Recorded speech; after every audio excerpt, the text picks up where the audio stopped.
the little cyborg girl that saved the humans.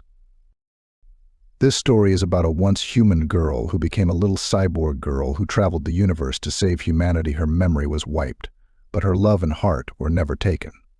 She once lived in a human colony far from Earth, on the edge of the universe. In a small colony, mainly scientists and researchers, with a limited number of military personnel. On a winter night, the peaceful colony was attacked by a fleet of ships commanded by cyborgs. The massive attack began without warning, and Deborah was at a friend's house when the assault started.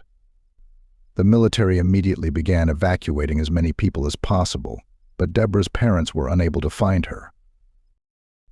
Deborah was visiting a friend's house in an area where explosions and destruction were happening. The military advised her family to leave before it became too dangerous. Sadly, the part of town where Deborah had gone was no longer there. The invading force had destroyed many of the evacuated ships that were trying to escape. Deborah's parents and younger sister left for Earth, devastated by their loss. Deborah was assumed to be dead.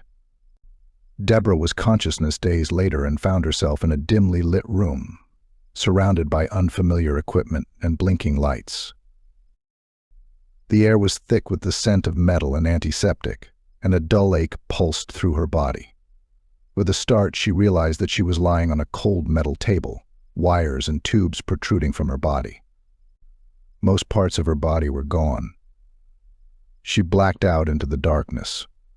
She was given a memory clearance. Cyborgs were walking around the rooms carrying body parts and equipment. Deborah regained consciousness. Panic surged within her as fragmented memories of the attack flooded back. She recalled the chaos, the destruction, and her desperate struggle to survive.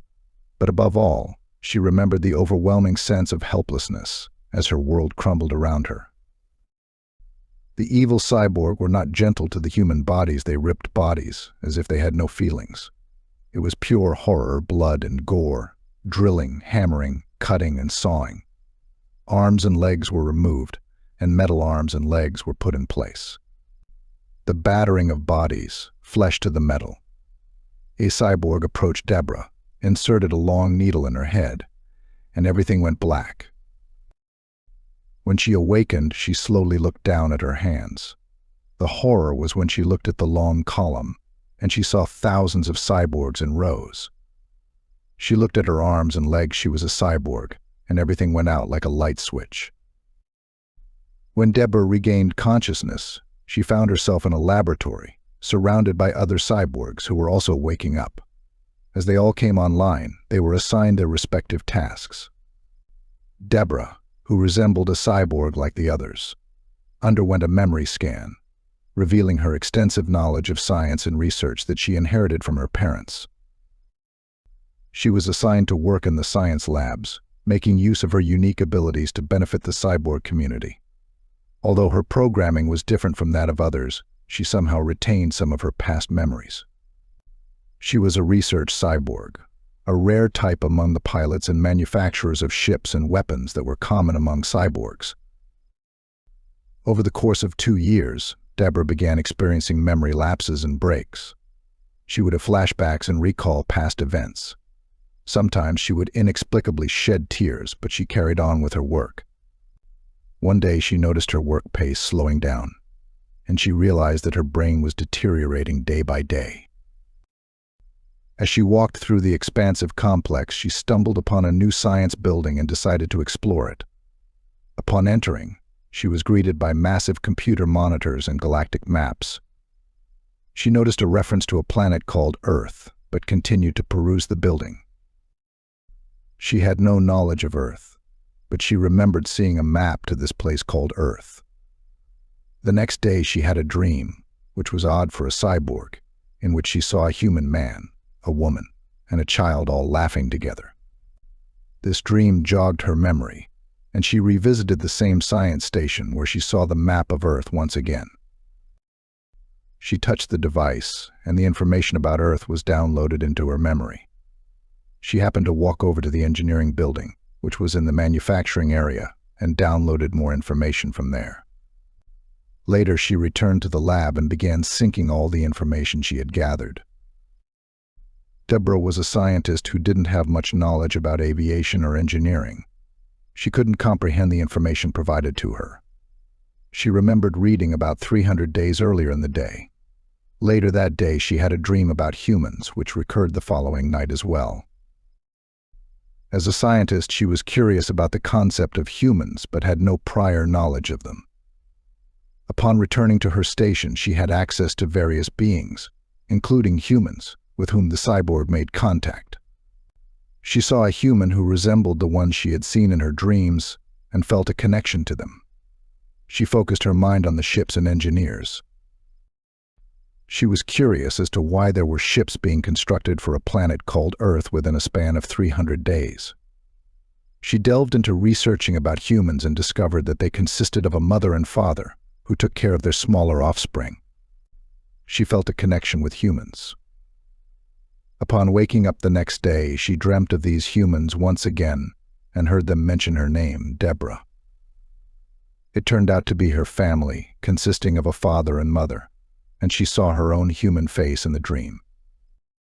She realized she was human but looked different. Her memory returned day after day, and she recalled the night of the cyborg invasion. She understood what the 300 days meant: horror. Deborah had learned that the ships were going to Earth with the intention of destroying and killing all life forms on the planet. She knew that she had to act quickly to warn Earth and prevent the impending disaster.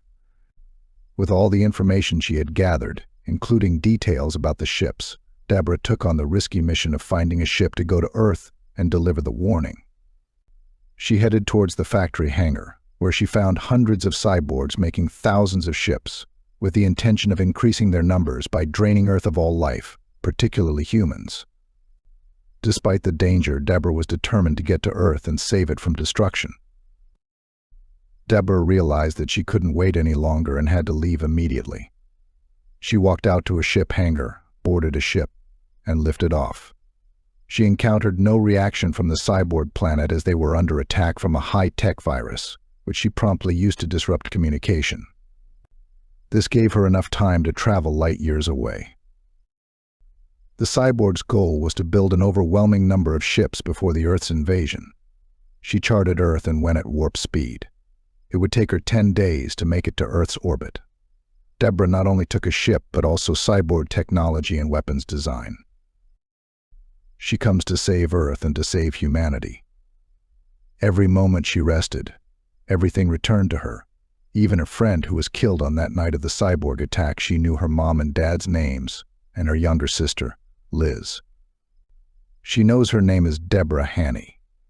Her mom and dad were scientists and researchers like she is now. While orbiting Earth, Deborah attempted to get Earth's attention by sending out a worldwide communication. In the communication, she revealed her identity and shared information about what had happened to her and the people in the colony.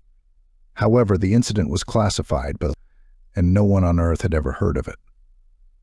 Deborah informed Earth that it would be attacked in 287 days and downloaded the attack. She served as Earth's early warning system. She landed at Bush International Airport, shutting down all of Houston's airport. She landed her ship in the middle of that runway. Security surrounds her and her craft. Deborah walks out of the ship and says, "My name is Deborah Haney. I am from Earth. I was left for dead when our outpost colony was attacked." She says the cyborgs are coming for Earth. A group of black SUVs took Deborah away, and the news spread quickly around the world. She was transported to a secure location, and her photos before and after were shown everywhere.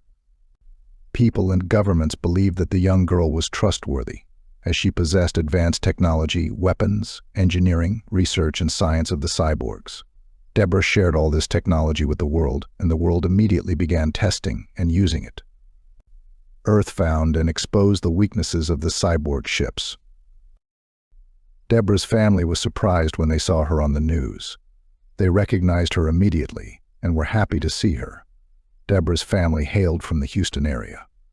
Deborah requested to meet her parents and sisters, and the agents arranged it.